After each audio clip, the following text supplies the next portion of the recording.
Good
morning or good afternoon, everybody, depending on where you are.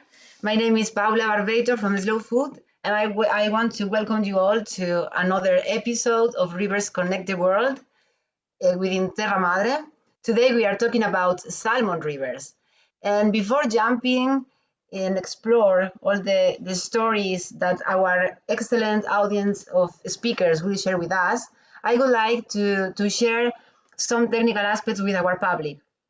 Your video cameras and your microphones will be muted, but please do not hesitate to ask your questions on the chat and we will discuss them among the conversation or at the end with questions and answer session.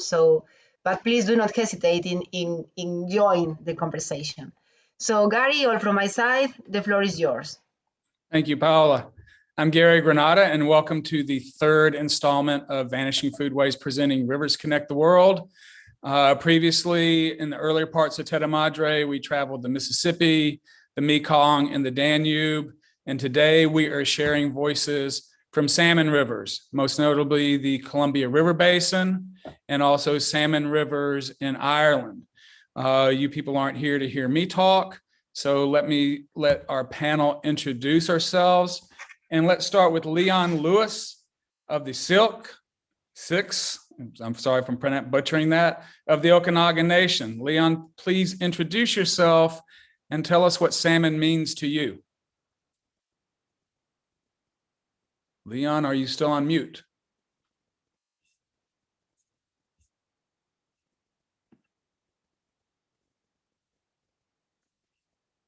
Leon, I think you're still muted.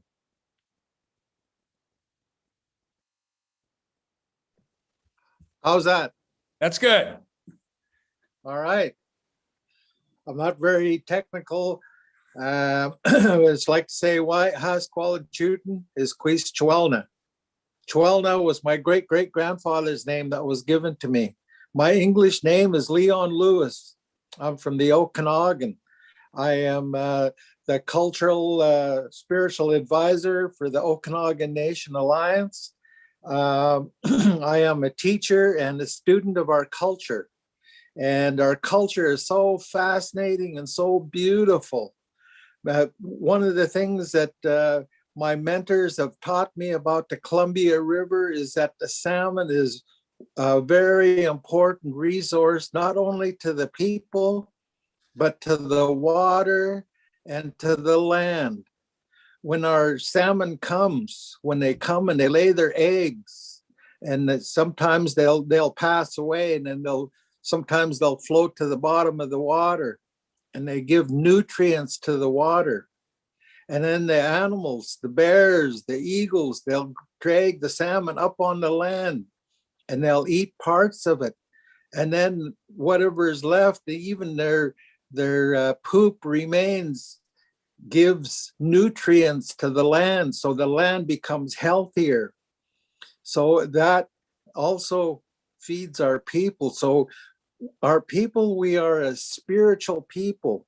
We are not religious people. We are a spiritual. We believe that everything has a spirit and must be respected. And so this is how we do ceremonies all through the Columbia River. There's salmon ceremonies all the way up the Columbia River, all the way to the Okanagan River. And when we do that ceremony, we're thanking that salmon for feeding our people for thousands and thousands of years. We thank that salmon for giving nutrients to the water, for feeding the land. That's how important the salmon is to our people and to the land. But when we take care of the salmon by ceremony, the salmon understands what we're doing. And so this is how important our ceremonies are. The land, the people, the language, and the ceremonies are one. The land, the people, the language, and the ceremonies are one. Very important part of who we are and how we take care of this land. We've taken care of this land for thousands and thousands of years. Our people know that river, and we must learn how to work with science. And our tech people, our traditional ecological knowledge people, it's very important we learn how to work together to take care of this river. One of the things we've done a couple of years ago, they brought salmon up above the Cooley Dam. There hasn't been salmon above the Cooley Dam for 80 years, maybe more. And we brought some salmon up, we turned them loose just to see how well they're going to survive there. There's so many things there, the pike that eat everything that it encounters. So we have a lot of things that the salmon have to encounter in order to survive.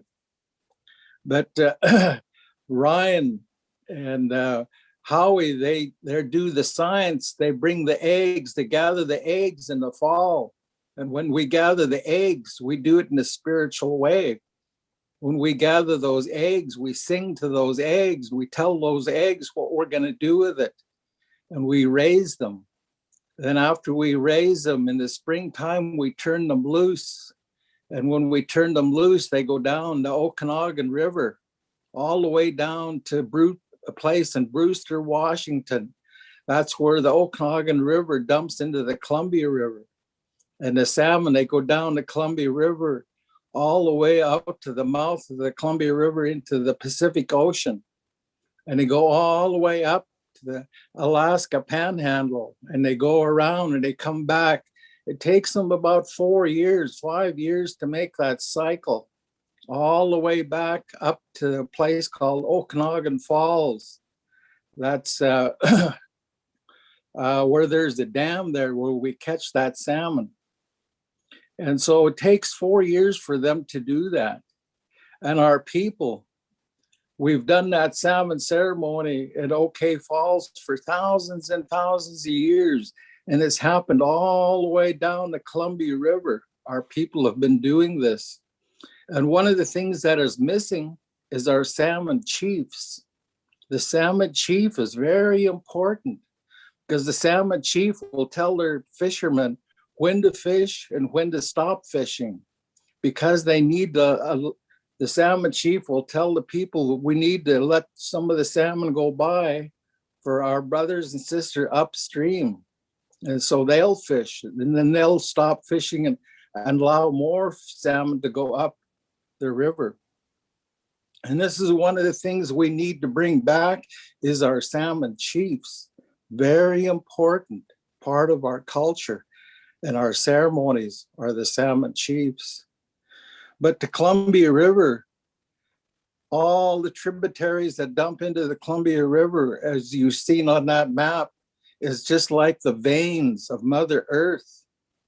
It feeds everything, gives life to everything all along the way. And that's how important that water is. Because when we have clean water, we have a clean environment.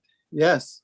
Leon, that's just so beautiful what you're saying, because even though we hadn't met before today, that was inspiration for this Rivers Connect the World. When you see the world and the rivers are the arteries and the veins that connect the land to the ocean. You just said that so beautifully. Little transition, you said the science, but also staying within the nation. Ryan Benson of the Okanagan, please introduce yourself and tell us what salmon means to you. Thanks, Gary. Hello, my name is Ryan Benson, and I'm actually not from the territory. I am from the Plains area. We have lots of buffalo out there. We used to have lots of buffalo. So I'm from southern Alberta, northern Montana. It's the Blackfoot Confederacy. And there's an example of, ecology and food sources going way bad. That was back hundreds of years ago. So we generally don't eat fish out there. There aren't a lot of fish. And it's funny, we only have one word for fish, and that pretty much incorporates all fish within our territory. So that just kind of shows you sort of how little we know about this as a food source or as a cultural matter. My wife and my children, they're from Okanagan Nation. They're from Leon's community up in the Sinilkameen, and fish. Whenever I do my work, either in fisheries management or part of the salmon work that Leon was referring to, I always keep my children in mind. Everything is for my children, and it's pretty amazing that we can still rely on fish as a source of food, and something that's been going on for thousands of years. And here in the 21st century, that it's still the possibility of relying on fish as a food source. So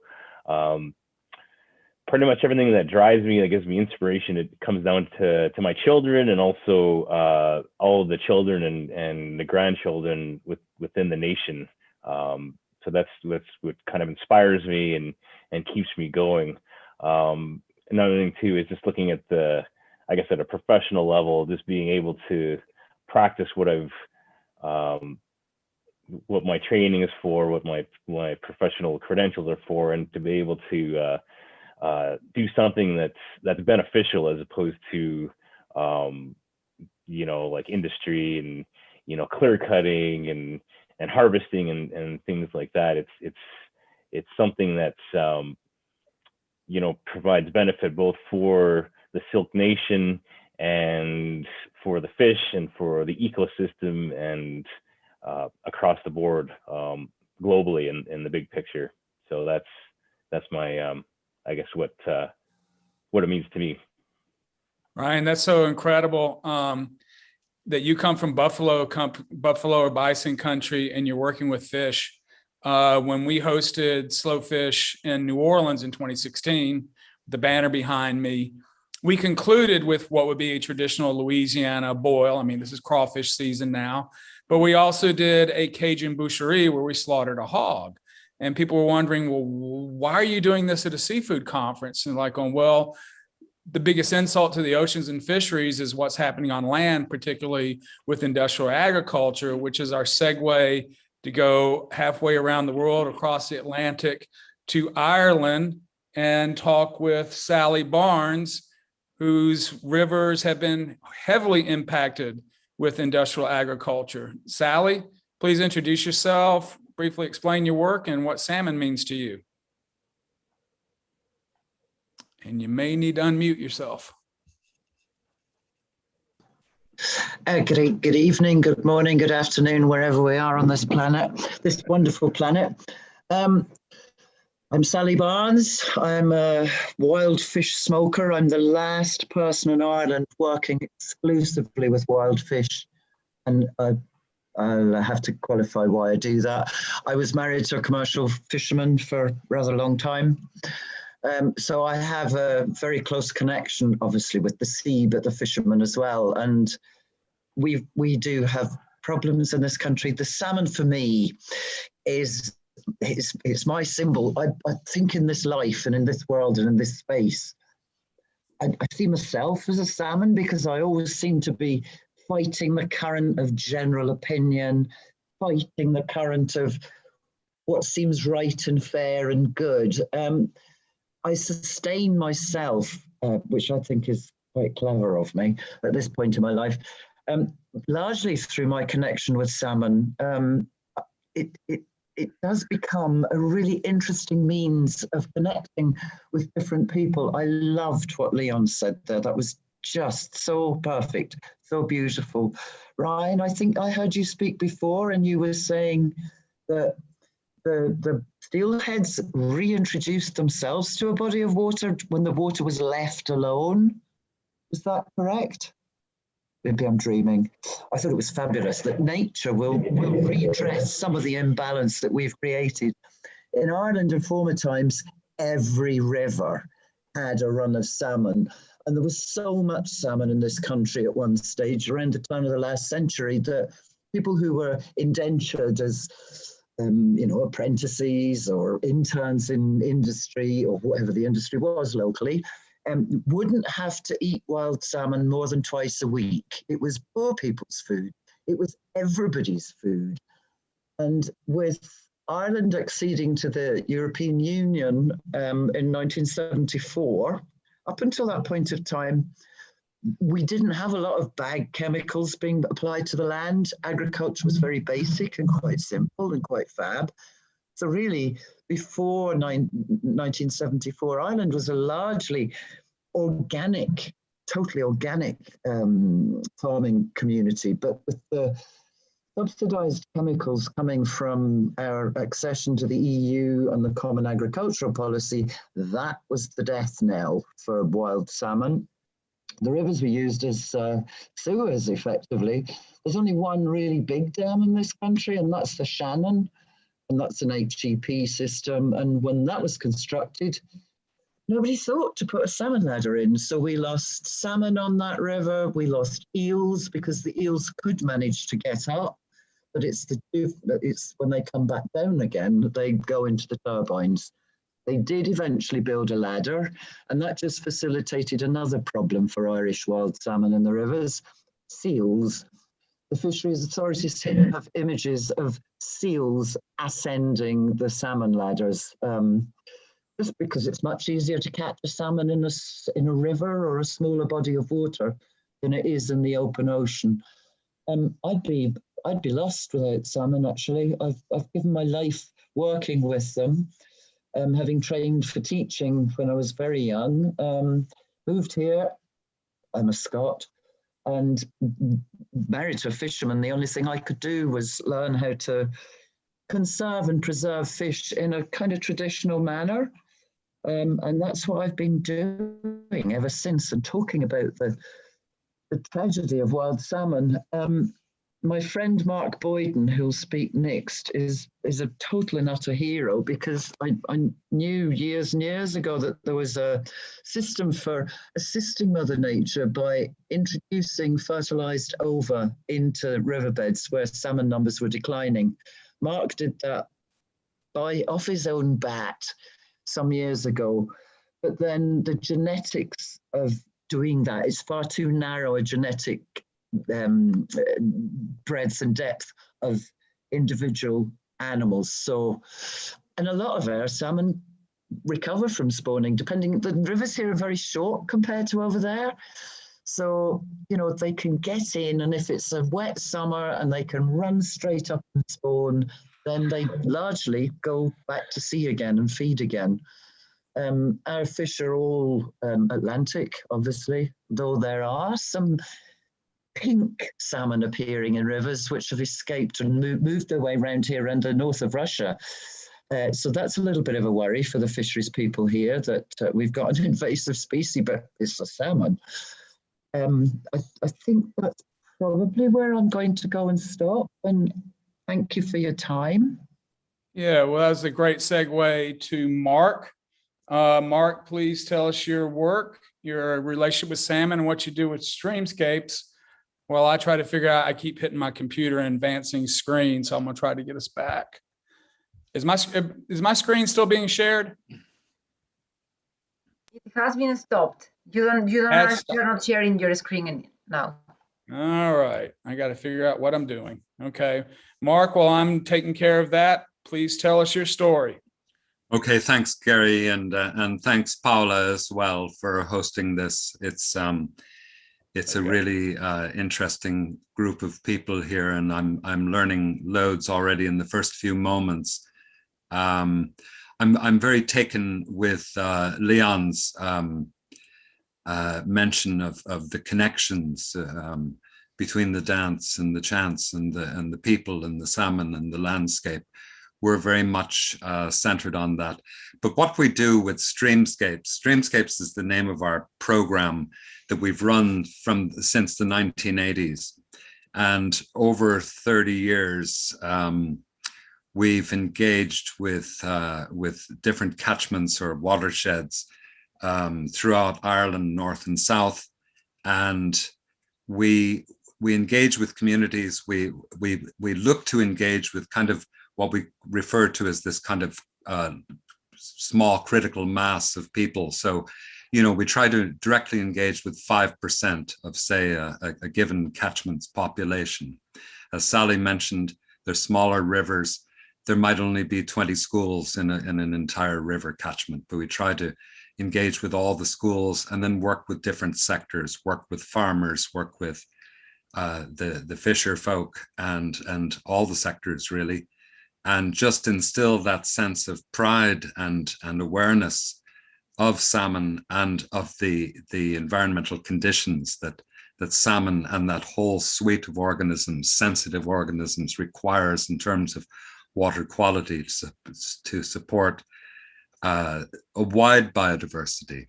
But I suppose, what moved me, personally to get involved was just, I think that salmon called me to work with her and to do whatever small things I could do to help.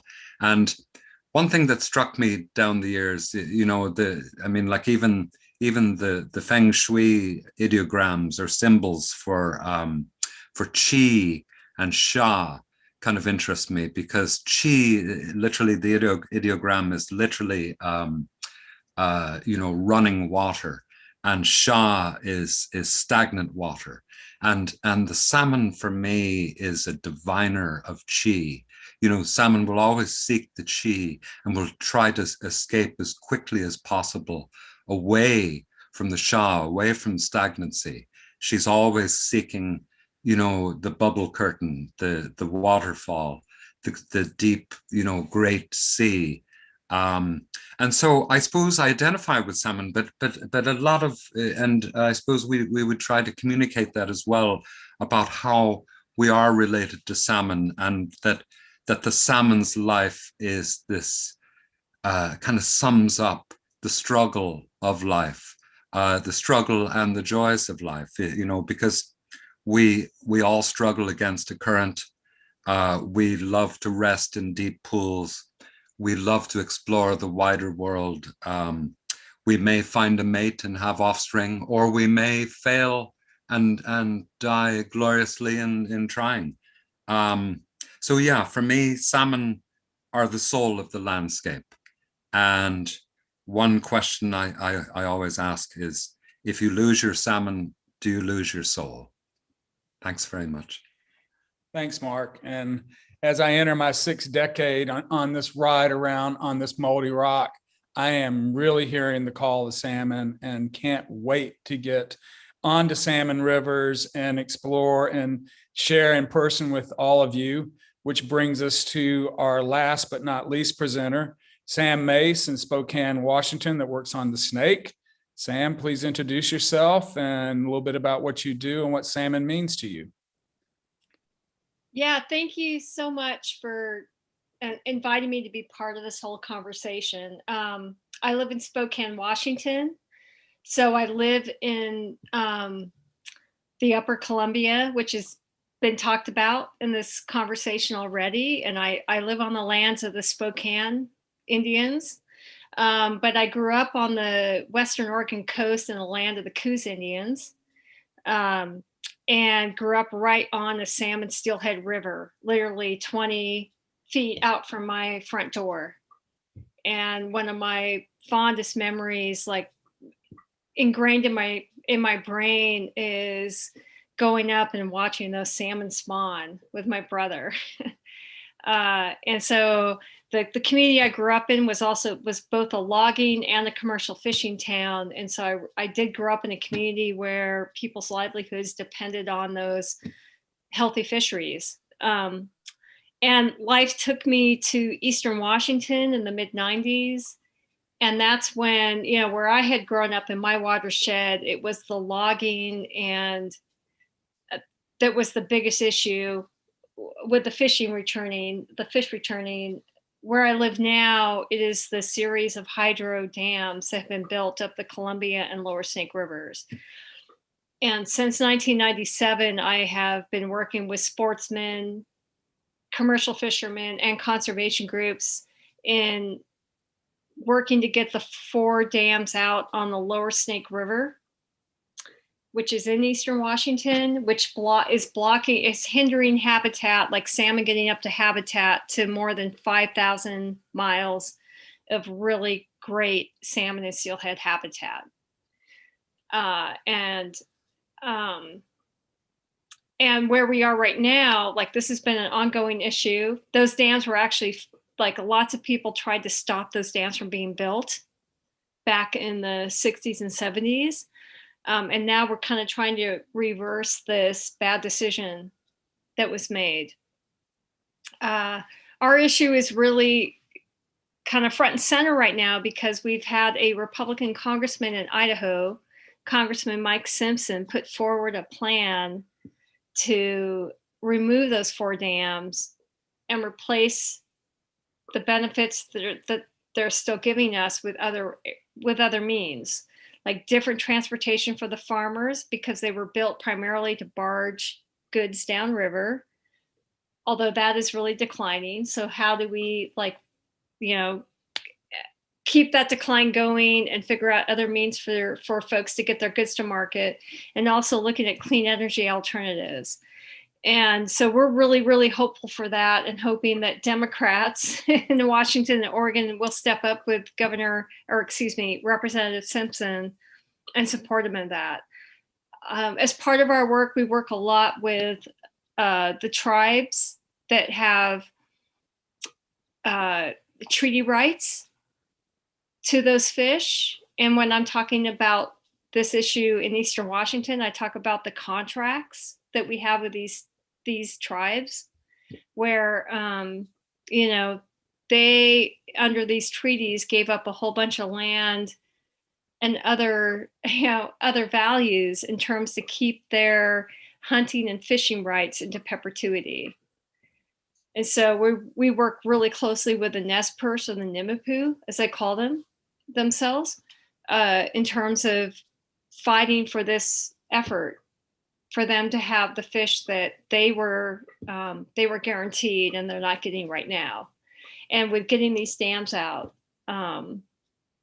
that we have this opportunity to honor our treaties with the tribes and get fish back for the ecosystem, for the sport fishing businesses that depend on them, as well as the commercial fishing towns, one of which I grew up in.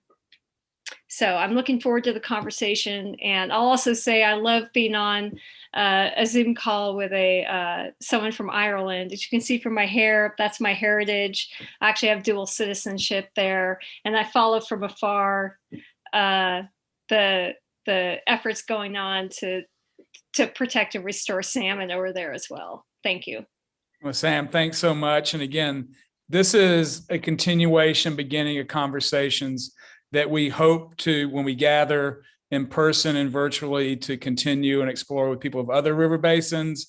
And hopefully when we do gather back together, you and Sally can hang out, because I still have memories of hanging out with her in Geneva, and hopefully I look forward to doing that again soon. So let's get a little bit more into these river basins. And this is the Columbia, which we were talking about. As you can see, the Snake goes to the southeast, southeast. And the Okanagan, if you look up to the northwest, there is the Okanagan. And here are the two river basins outlined within it, just so everybody knows where we are. And we are going to start, I'm sorry, I forgot about this slide. And again, with these dams in place, this is just a list of what had been the traditional salmon runs, which species and where they are threatened and endangered because of these dams. They can't get up to their spawning grounds where they have spawned for thousands of years. So let's take a little bit more into the Okanagan. And again, this is a conversation. So Leon and Ryan, I'm just going to turn this conversation over to you to talk more about the Okanagan.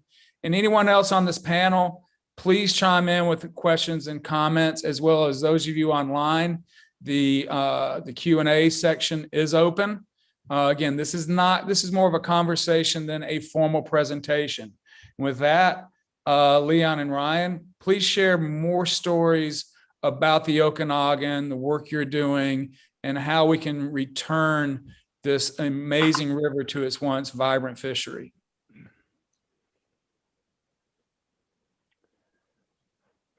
Leon, why don't you start us off? Leon, you may be muted.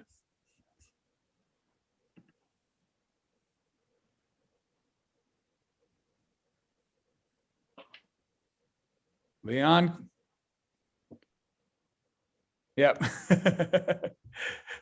Well, Ryan, why don't you, until Leon starts talking, why don't you take over for a little bit? Okay. Okay. Oh, there he is. Oh, there you go. All right. I'd just like to share with you that ceremony is a very important part of the salmon.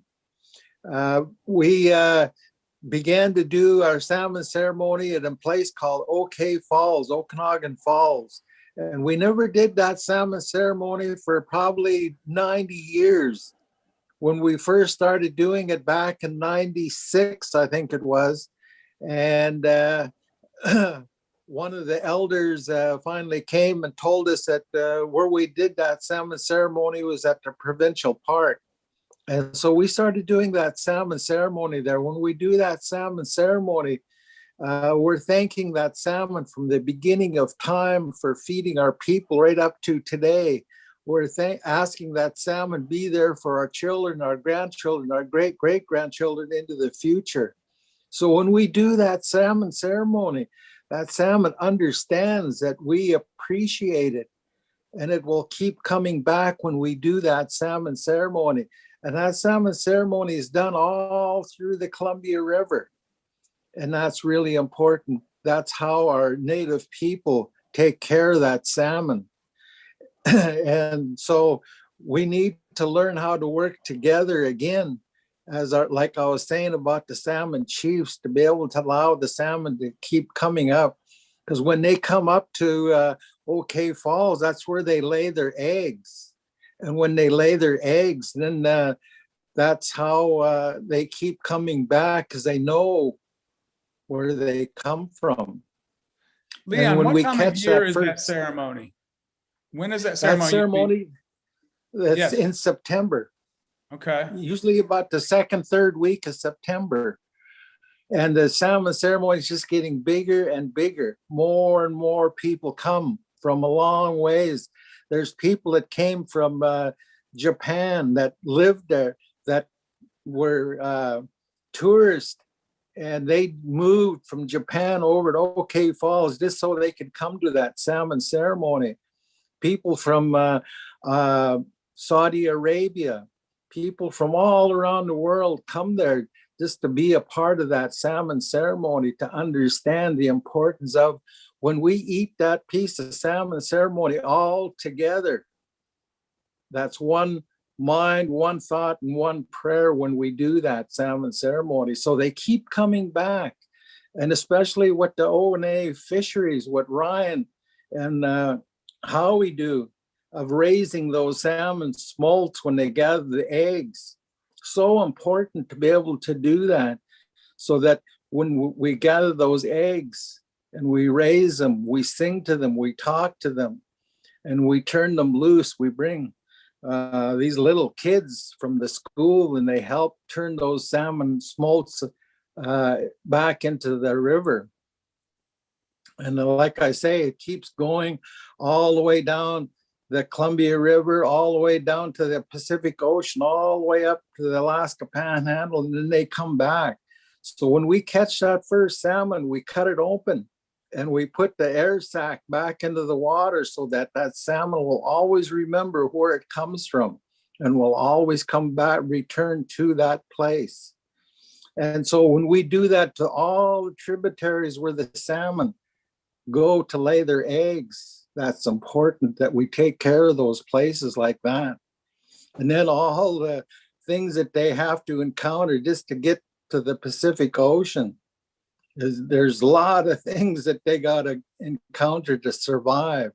And then even when they get to the Pacific Ocean, they got to survive all the way up to the Alaska Panhandle and come back. And so that's just like us.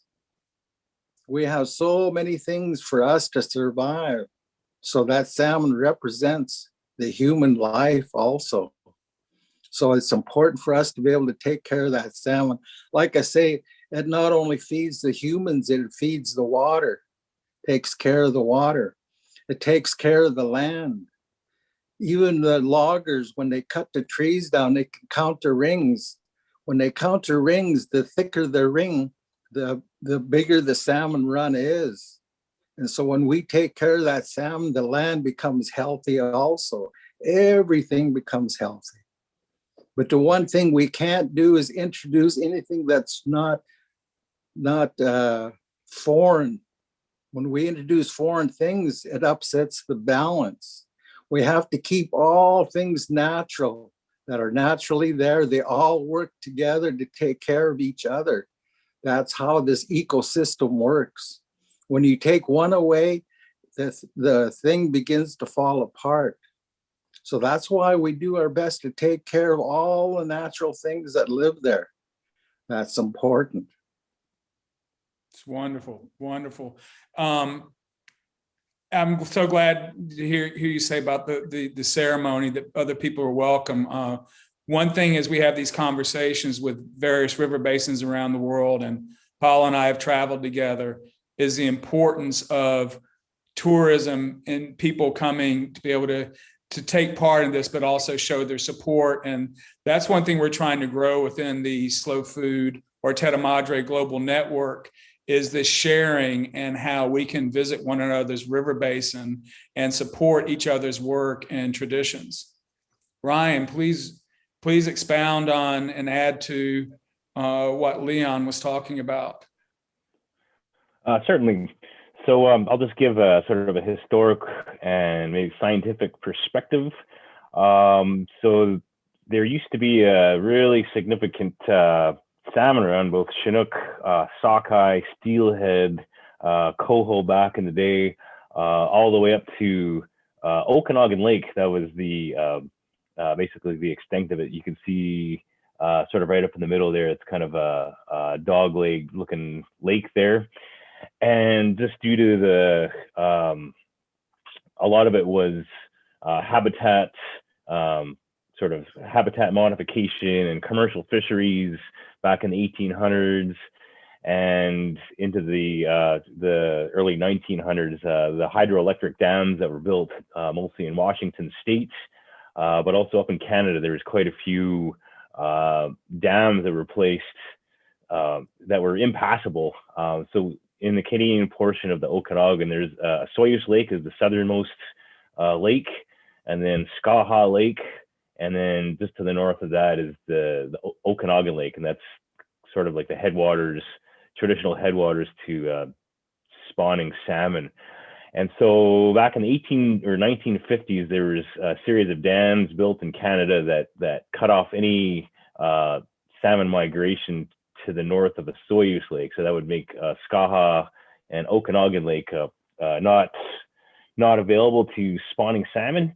And in sort of in conjunction with the habitat sort of destruction in the Canadian portion and the hydroelectric dams and just the culmination of factors, the salmon run back in the mid 1990s was less than 2,000, and that was strictly going to a Soyuz Lake.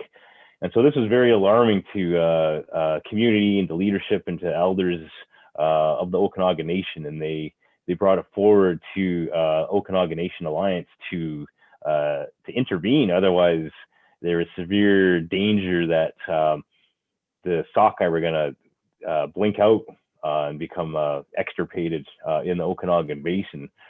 And with a lot of sort of planning and working with the Bountiful Power Administration and Colville Confederated Tribes, you can see it's that large orange patch in Washington State. They're part of the Okanagan Nation from time immemorial, and so they are still part of the nation, even though we're separated by the 49th parallel. They're still very much part of the nation and part of our activities. So just doing a lot of planning and working with the provincial government and the federal government, came up with a sort of a risk assessment of how to bring salmon back ultimately to the Okanagan Lake. And with just looking at the sort of the risk assessment and the science, came up with a plan to start with reintroduction of sockeye salmon into Skaha Lake, which is the lake just directly south of Okanagan Lake. And sort of the best, the most feasible and least risk method was to collect hatchery brood stock and then to reintroduce fry into Skaha Lake. And the first sort of the first pilot year was 2003. And then once we demonstrated that this could be pretty successful, we had a lot of buy-in from the public utility districts down in Washington State. They're the dam operators and managers, and they put in pretty much the majority of the funding, but we've got support from the federal government, Department of Fisheries and Oceans, and the provincial governments. And over time, we were able to, it started off as a 12-year experimental reintroduction. And the whole idea was to look at the whole life cycle, the whole life history, and pretty much the ecosystem, just to see, make sure that it wasn't going to detriment the local kokanee or the trout populations. And so that was sort of set up as a 12-year experimental introduction. And now we've gone into sort of full production mode. One of the sort of main milestones was construction of a hatchery that is on Penticton Indian Band, which is one of the members of the Okanagan Nation. And so we have a state-of-the-art salmon hatchery on reserve right next to the river. And so our major sort of output is sockeye salmon, but we're starting to sort of expand into Chinook and hopefully sturgeon one day. So it's definitely a very powerful tool for the basin and for salmon recovery.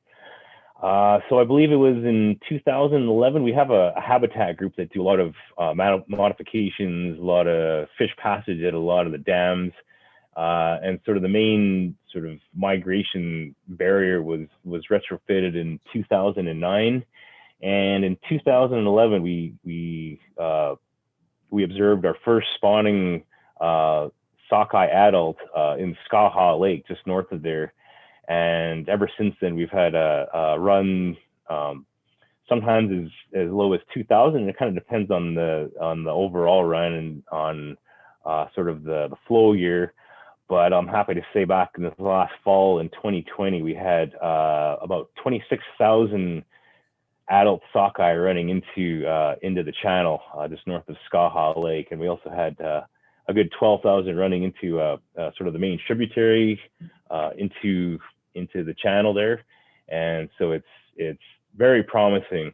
And one of the things we're also looking at is sort of moving up into Okanagan Lake, and I've started to make some small scale sort of pilot studies. In 2019, we were able to sort of reactivate. There's a fishery that was constructed in Okanagan Dam back in the 1950s, but it was never activated because there is dams to the south of there. So we were able to sort of activate it, add the sort of the stop logs.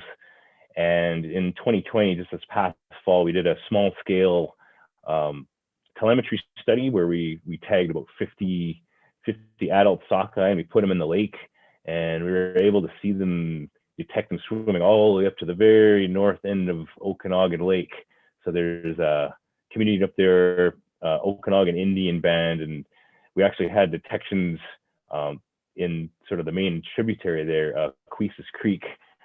And so that's very promising. We're moving to have adult fish passage, and now we've been starting to add sockeye fry into Okanagan Lake. So each and every year we also do a minimum of 10,000 fry in the tributaries in Okanagan Lake. 10,000 fry is not very much. It's about 5 spawning pairs, but in several years in the past, we've gone up to 700,000, and then I believe it was 2018 we put in 4.2 million fry into Okanagan Lake, and this coming spring we're looking into putting roughly around 2 million fry into Okanagan Lake. And so it's very promising, even within the last couple decades, that we've pretty much reestablished the sockeye run into the basin. And another promising thing that we've noticed is that we had several Chinook make it up into Okanagan Lake, just a handful, but I believe Chinook is the highest adult run since we've been keeping track of the numbers back in the 90s. So very promising, and very inspirational to see the fish coming back, and just seeing they kind of need a little bit of a nudge, but once we sort of get the ball rolling, you can just tell that they want to be there. They've finally come back. Great. Thanks so much for talking about your amazing work, Ryan.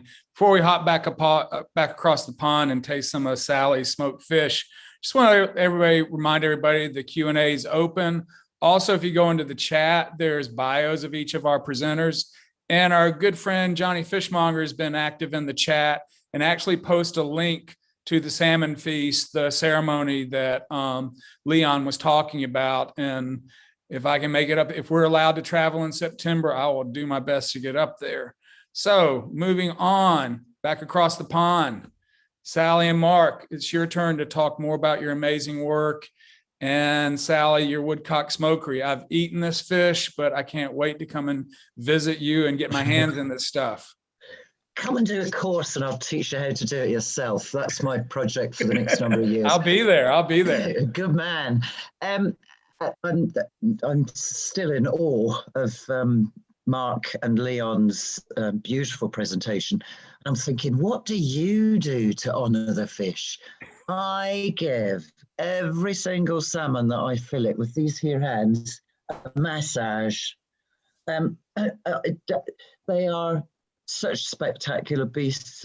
When I have them here and I'm touching them, there is an extraordinary connection. I don't know why.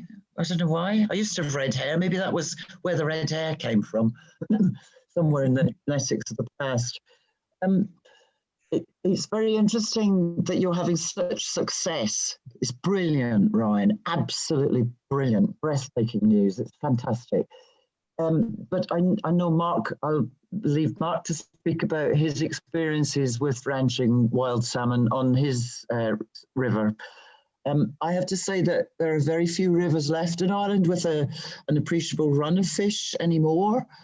The angling lobby managed to persuade the Irish government that the inshore fishing fleet, I used to get my fish, and my ex-husband used to fish in the inshore waters in small boats, 10 meters long, 36 foot long. That was the local traditional inshore drift net fishery. But the angling lobby decided that commercial Irish fishermen who were sea fishing were taking their fish, that the fish weren't returning to the rivers in France and the UK, Germany, anywhere else, because Irish fishermen were killing them all, which was quite spectacular, quite a statement to make. But the European Union backed them up, and they banned the sea fishing for wild salmon. There's 2,500 kilometres of coastline down the west coast of Ireland, and every little harbour would have had somebody in a punt or a boat up to 36 feet long fishing salmon. And that kept them in their own community. The money that they made would stay in that community. They're not the sort of people who would go shopping in Dublin, which is 300 kilometres away. So it was a really important, it was vital for everybody's annual income for the small boats. But since it was banned, there's so few small inshore boats left. Those that are there tend to have much older skippers. I can't think off the top of my head of any new young skipper in inshore fishing in Ireland. It's just gone. And the contributory factor would be our accession to the EU, where Ireland decided to give away 95% of the fish in our own waters in order to gain agricultural subsidies and better infrastructure in this country. Loads of money came in and all the fish have just disappeared. So overfishing at sea is a huge problem. The drift net fishing for salmon was banned under a habitats directive, which was quite extraordinary because the problem for the salmon was the habitat. So how they could claim that the habitat directive was appropriate to ban sea fishing for wild salmon was quite spectacular. So we were promised there'd be a 50-50 split. Every river in Ireland, the salmon populations there have been DNA profiled by Dr. Ken Whelan. So if a salmon appears somewhere, they take a scale sample and they can tell you what river that fish came from, which is quite brilliant. So now the inland fisheries who are in charge of the wild salmon, both for the anglers and for the very few commercial men left fishing, they set a quota for every single river in this country. And if there's not enough returning stock to enable a take, then there's no fishing. On many of the rivers, if there is angling permitted, they do try to persuade people to catch and release. And I'm not a fan of that because the fish get so stressed when they're being fought in the river that the adrenaline just suffuses their whole body, and they don't drink water in fresh water. They drink seawater in the sea. So how is the animal going to dispel all that adrenaline from the stress of the fight? And so if they're fresh into the river, they're still quite strong and healthy, and a bit of swimming further upstream seems to dispel it.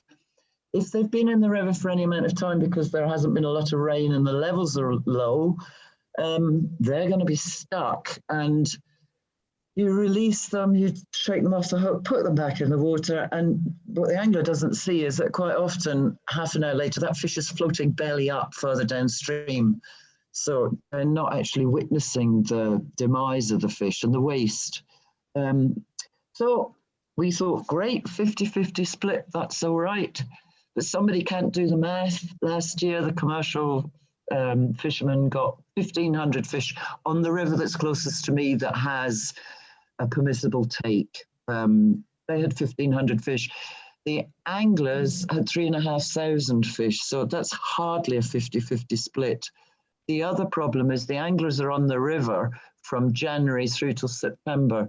the commercial fishing, which is seriously controlled, very strict quota. The bailiffs are on the boats, watching them on every tide that they're on the rivers, either on the bank or in the river itself. I went and did one tide with the guys that I buy from last summer. And we were buzzed by the bailiffs twice on a tiny body of water. Anyway, the tragedy for the salmon is that because the anglers are fishing from January through, they're taking the spring fish, the big fish that have been feeding at sea for 2 sea winters. They obviously carry much more egg because they're a much bigger creature, and they're allowed to kill them in January, February, March, because there's nothing like boasting that you've caught a 12-pound salmon in the river. It's a bit of a nonsense, and I think when the quotas and the restrictions were brought in 2007, that the inland fisheries believed that there would be a 50-50 split of numbers, not take into account that the anglers are allowed 9 or 10 months on the river, so proportionately they're killing a lot more. The other major issue here are seals. They're protected. They're protected, and they're so smart. They're like any dog, you know.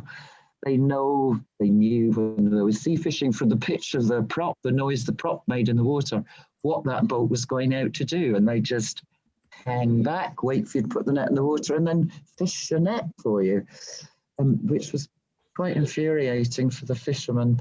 Everybody's got to live, though, haven't they? The restocking campaigns are brilliant in their concept, and I did pursue when they banned the fishing here, the drift netting at sea. I did pursue with the Irish government, would it be possible to set up an experimental ranch on an offshore island where there's no agri inputs whatsoever? You know, it's an organic island, if you want, no chemicals. But they weren't in favour of it, and it's because of the genetics. So that was shot down. And you know, I thought, well, even if there's only 6 fish coming back, are we not better keeping those 6 fish in a hatchery, protecting them, protecting the eggs? But they still felt that the genetic variations wouldn't be wide enough, especially with climate change and what we're suffering now. So, Mark, sorry, I'll let you comment on that. But yeah, I was really disappointed that we didn't get the support. Just give it a whirl. And I know Mark did his own ranch out of his own pocket, which was spectacular. So, briefly, before you jump in, Mark, just want to let people know that we're going to go overtime a little bit. Paula said there's this channel is going to stay open, because please stay on when Sam starts talking more about the proposal to bring the dams out. So we're not in that much of a time crunch. So back to you, Mark. And we'll finish up in Ireland, then we'll jump back to the Snake River. Okay, thanks, Gary. Yeah, just for Leon and Ryan and Sam and perhaps other people's benefit. If you don't know, the Atlantic salmon, Salmo salar, is it's more related to your steelhead. It would be, even though it's a true salmon, it would be kind of, it would be comparable in behavior and size and one thing another to one of your good sized steelhead. And also, just to make clear that Atlantic salmon, it potentially can survive spawning and live to make the marine journey again and live to spawn a second time. It's rare, but it does happen. And what's even rarer is that sometimes they can do it a third, and it's even been recorded a 4th time. But the kind of the scene, the environmental scene in Ireland, as Sally mentioned, it's kind of short rivers. The Shannon is the longest at about 120 miles. And I mean, even the river I'm on, the Camola, it's only 18 miles long and takes in, sorry, I'm always falling between imperial and metric, but it would be around 100 square kilometer catchment. But the the problems salmon is facing, it's more or less, changes to the land, changes to hydrography, and how water is running off the land, and then of course what it's picking up on the way. So the actual land changes would come down to drainage, arterial drainage schemes and things like that, but also land use then. I mean, between agriculture and the high nutrients. And then in a lot of the western seaboard catchments, there's from the 1920s, the fledgling republic went for forestry, but the forestry model they adopted and still pretty much stick to is planting Sitka spruce in straight lines on heavily drained soils up high in the catchments. And this is the source and kind of the author of a lot of the subsequent problems, because first of all, through the drainage, we've lost attenuation. And so, and particularly it's worrying in a time of climate change, because instead of having, a river rise up gently and then fall down after a rain event, it comes up in a flood and goes back down to a drought. And so you'd know yourselves, Ryan would know certainly that, there would be implications for water temperatures and things like that. But then, of course, there's lots of other problems. We try, our whole ethos at Streamscapes is to try to work with all the sectors and credit them with intelligence. I mean, we have a saying that we're trying to be as intelligent as the world around us, because the world around us, when it's undisturbed, is capable of adapting to all kinds of things, climate change and catastrophic landslide or anything. Given time, an ecosystem will right itself. As to stocking, I don't really recommend it. We did assist in stocking, in restocking the Rhine up through, more or less the middle of Western Europe. It enters the sea at Holland. In Holland, goes up through Germany, French-German border, and then up in its sources up in Switzerland. And it had a fantastic run of salmon, Atlantic salmon at one time. It was extinct by about 1954.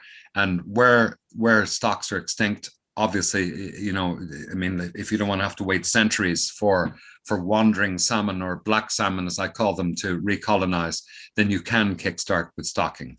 But we did do stocking, as Sally mentioned, but for us, it was more an education exercise. Environment has too many syllables, and fish just has one. And so we would work with different sectors to catch broodstock with nets, and then we would invite all those sectors, including commercial fisher folk and one thing or another, to come along when we were fertilizing them, when the eggs were hatching out. And then we would have festivals from the 1990s on, and hatching eggs in classrooms and things like that, which a lot of people do in North America, I believe. But then we would have these festivals where all participants, and there might be 600 or 800 people in a riverside field, would come along and release a young fry from that river into the river. And, again, it was kind of another creative attempt to engage people, to connect people with their land, with their rivers, to realize that they're not apart, they're not separate from the rivers. The rivers run through them. They themselves are tributaries of the river and depend on clean water. So yeah, we're but education, that's what we flagged back in the 80s, and we've stayed at it since. And a lot of adults, a lot of adults are kind of beyond taking on new lessons. So the chief vector for a lot of our efforts are primary school students. They're full of life, they're full of wonder, they respond to the revealing of the wonders in the river. So we have them in-stream field trips, and they go home and tell their parents, and they share the publications and the drawings and illustrations and one thing and another, and we try to motivate the community and not alienate. We just seem to be trapped in an economic model which says that we have to plant these Sitka spruce, which are a completely non-native tree here and which don't suit our landscape at all. And the agricultural models, you know, we're being ruled by an economic system which isn't consistent with life. And we're trying to counter that in subtle guerrilla ways as best we can, and to try to engage people and to help them to feel connected to their rivers and all life. Mark, that's wonderful. And it sounds like you're doing work very similar to Collis Stoll, who's kind of taking the mantle of Slow Fish North America. And he's got One Fish Foundation in North America. And I hope you guys can connect in Slow Fish in next week, which is a little preview of where we're going to conclude. But before we get there, let me get back to, let's hop back over and have some good news about hopefully correcting a great sin of all these hydroelectric dams. Sam, we're back in your neck of the woods. Please talk about this work and how this came about. Yeah, thank you for the opportunity. I guess I'll start off with saying that we have an opportunity in front of us for the biggest river restoration ever done on Earth on the Lower Snake River right now. Because taking out the dams on the Lower Snake River, it will create 144 miles of free-flowing river, but it will also make salmon and steelhead able to get up into more than 5,500 miles of stream habitat in Idaho, in Southeast Washington, and in Northeast Oregon. And it is there an arc for salmon in the Columbia Snake River watershed. And being able to restore those fisheries there will benefit all, like not only the ecosystem, but all the people that fish for those, are involved in fisheries downstream, all through the Snake, all through the Lower Columbia, all down through the Oregon and Washington coast and Alaska. So it's a huge opportunity that we have there. And what we've seen happen recently, I've been involved in this issue for more than 20 years now, but the opportunity we have right now is we have a conservative Republican member of Congress from Idaho who has really decided that he doesn't want Idaho's salmon and steelhead to go extinct under his watch. And so he has really thrown down and said, I want to solve this problem. And he has put forth a proposal that where in exchange for taking out those 4 dams, which the scientists have told us is the biggest obstacle we have to restoring fish up into the Snake River Basin, he is putting forward a proposal that would put in all the benefits like the transportation alternatives for farmers, needs for irrigators on the Lower Snake River, which are limited, but are on that one dam. There are some irrigated farms, and investments into riverside towns so that they could benefit from a free-flowing river and it also includes funds for, I think there's 700 million in there for supporting upriver salmon and steelhead passage up above Chief Joseph and Grand Coulee dams.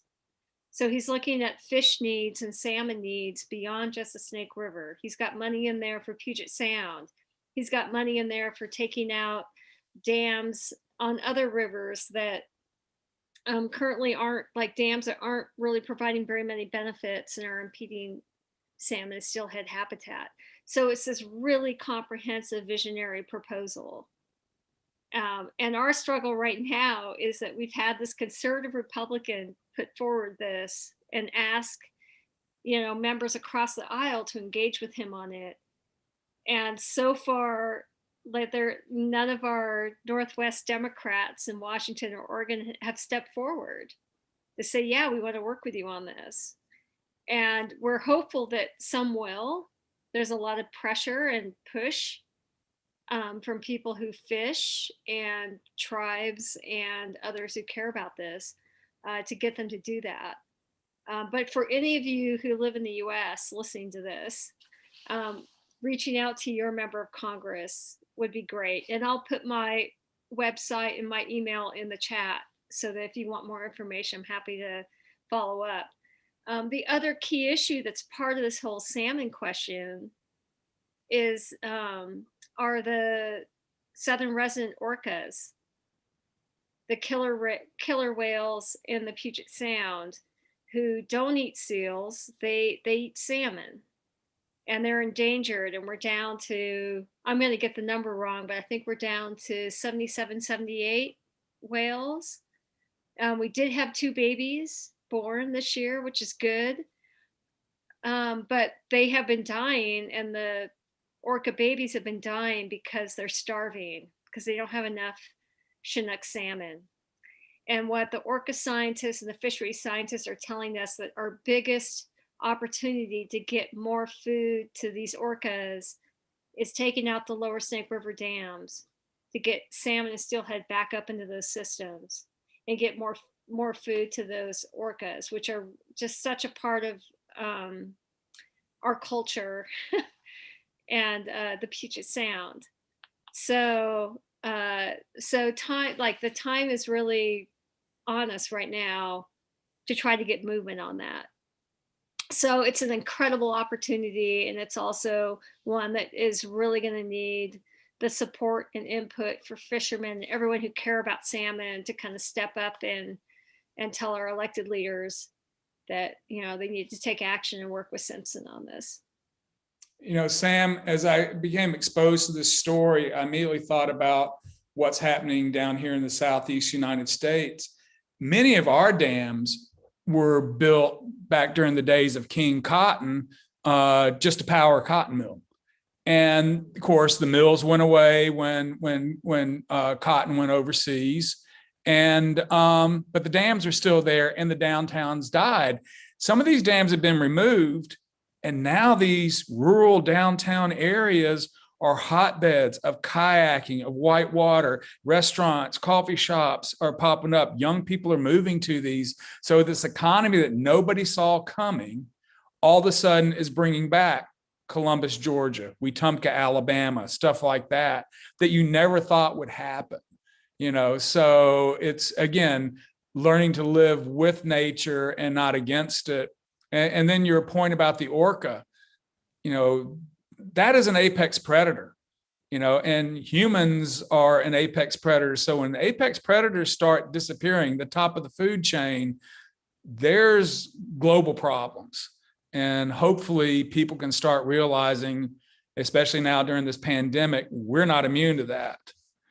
So again, this is the beginning of a conversation that's going to continue the next 2 weekends, as we have a virtual gathering of Slowfish North America. But with rivers going to be there, we'll have the Mekong, we'll have the Danube, we'll have the Mississippi, and everybody that's on here is invited to be part of this. This is going to be used, this is not going to be Zoom. This is going to be what's called the hop-in platform. So this will allow you as attendees, let's say you want to talk to Leon or Sally, you can actually grab them out in the hallway, just like you would at a conference. We are going to have a Rivers Connect the World Expo booth where we're going to have videos. We'll have these 3 Salmon Rivers podcasts, well, not podcasts, YouTube films in there. And we'll go in there and hang out. So yeah, there'll be some presentations, but it's really more getting to what we can do like you do at conferences. I mean, when I go to conferences, I hang out in the hallway. and let's say Leon's somebody I really want to learn what he's got. I'm going to find out where Leon's drinking beer. That's what conferences are about. So the next 2 weekends, it's going to be a virtual gathering using Hop-In. If you need a little assistance, if you go on to slowfoodusa.org to register, there's actually some scholarships available.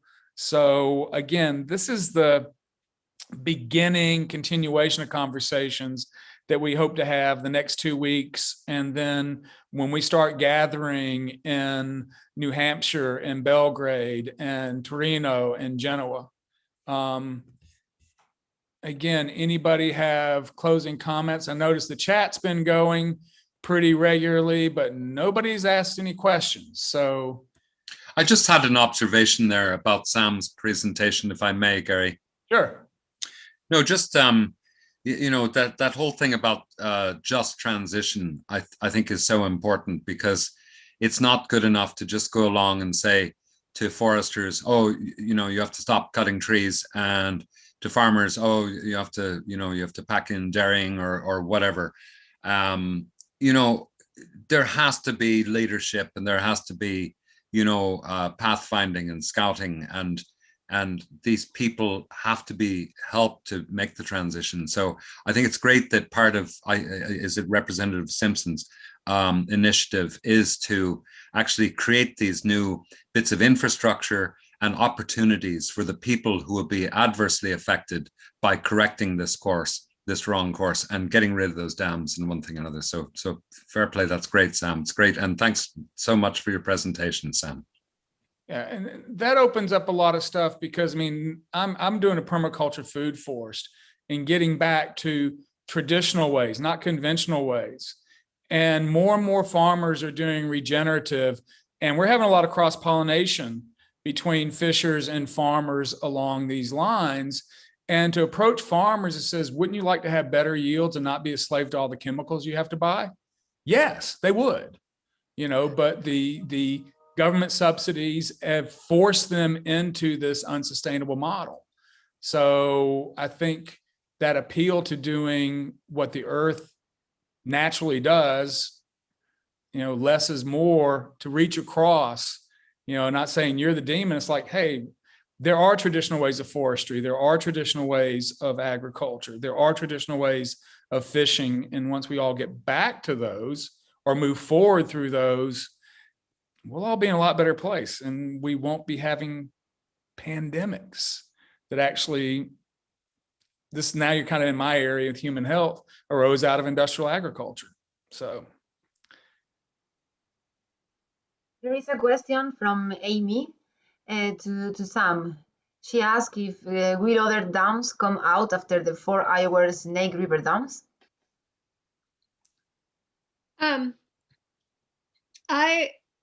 I'm only working on the lower Snake River dams, and then I plan to retire and open an ice cream shop or something else. I was hoping to be retired, not on this issue, I'd still have to have a job, but 10 years ago. This has taken decades to get us to where we are. But I do think that, I don't know about other dams coming out. I do know that what we're seeing here in the US is a more open conversation about what dams still make sense and which ones don't. And the public having a more willingness to have that conversation. It's not about all dams being bad. We still get a lot of our power and a lot of benefits from dams, especially here in the Northwest. But having that comfort and that willingness to have the conversation about, does this dam still make sense for us today in terms of our values, impacts to the environment, cost to taxpayers? And I do think getting the lower Snake River dams will kind of, like the other dam removals that have been happening here in the region, including Klamath dams, which are slated to come out later this year, a more upfront conversation about, do these still make sense? Do they not? And then how do we proceed? And how do we take care of people that are still benefiting from dams? And I appreciate, thank you, Mark, for what you said because what I'm seeing in our watershed is we have food producers being pitted against each other. We have commercial fishermen and tribes at different ends of the watershed being pitted against farmers who, certain set of food producers that are getting, that are really negatively impacted, and communities that are negatively affected by the dam system, and then other food producers who are benefiting from the current dam system being pitted against each other, when a lot of their same base concerns and things they're worried about moving forward are very much the same. And how do we make a future, right, that keeps wheat and wild salmon on the plate together? And I'm really kind of encouraged by how some of those conversations are going. Great. Well, this has been wonderful. Leon, I'm going to ask you to take us home, and I'm also going to ask you to talk about the artwork that's over your left shoulder. Leon's got to unmute now.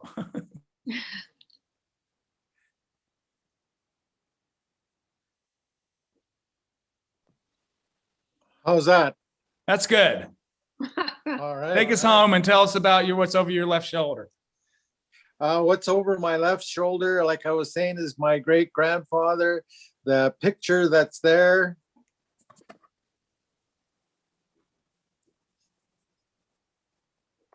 You can see it a little more. Let me get us out. Let me get out of this. Okay. But that's a grizzly bear. Wonderful. And he's shared some salmon with that eagle. That eagle has a salmon in its claws there. Wow. But grizzly bear is the guardian of the forest. And he keeps the forest and the water healthy. He takes care of the sickly. He eliminates them so that they don't pass on that sickliness to the other animals and the other people. That's how important the grizzly bear is. And also the grizzly bear, like I was saying, when the salmon come up to spawn, the bears and the eagles, they take those salmon up on the land, and they'll eat sometimes maybe just the head, because the head has the most protein, and they'll leave the rest of the body, and the rest of that body will feed the land and keep the land healthy. So this is how important the salmon is, not only to the water, giving nutrients when they die, but also when the bears and the eagles take them up on the land and they eat them and share with the forest and the berries, all those things, all the way to the highest mountain. That's what that salmon does, is feeding the land. That's how important it is. And that's why we honor that salmon. We take care of that salmon. Very important. And so as traditional people, we work with people like Ryan and Howie Wright in order to, they gather the eggs in the fall time, and they take care of them, grow them into smolts, and then they turn them loose. And then those smolts, like I say, they go all the way around down to the Pacific Ocean. They come back, and when they come back, they're feeding the land and the water again when they die. That cycle. And then the other part is this below Okanagan Falls, they made a channel. They straightened the river out, which is not good for the salmon. The salmon need places for shade. They need places to rest. And so that's why we try to leave everything as natural as possible, because all the things that are naturally there helps the environment, helps us. So when we do take care of the water, we take care of the land, it takes care of us, which is important. But that's how we take care of this place. Beautifully said, Leon. We've gone 24 minutes over and none of our participants have dropped off. This has been wonderful. Look forward to continuing this. Panelists, you're going to be getting an email from me to join us the next 2 weekends for Slow Fish. Again, it's one of those you just kind of hop in and hang out with people. There will be some presentations, but it's really to continue these conversations and learn from people with other river basins and other places around the world, because the tourism, the habitat protection, local processing, I'm really getting these similar themes across all these river basins, and to start getting that sharing about how people do different things, but very similar in different parts of the world. I'm so honored and blessed that I had the opportunity to allow you guys to share your story. Thank you so much. Have a wonderful day, wonderful evening, wherever you are in the world. And I look forward to when we gather again in person. Thanks, Gary. Well, thanks, Paula. Thanks, everybody. Yes, thank you. Thank you so Thank much. you. Fab. Good evening. Thanks so much. The future of our planet is decided at the table, in our daily food choices. What do we know about what we eat? How do we choose? Where do we buy it? You can make a difference and contribute to a future where everyone has access to food that is good. Eating must be a pleasure for everyone. We all have a right to food that is healthy, natural, fresh, and seasonal. Clean. Being aware helps us to choose food that is good for our health and the health of our planet. Fair. Knowing our food means making choices that are fair to us, to the producers, and to future generations. Slow Food has been working for over 30 years to defend biodiversity and fight the climate crisis by promoting good, clean, and fair food for all.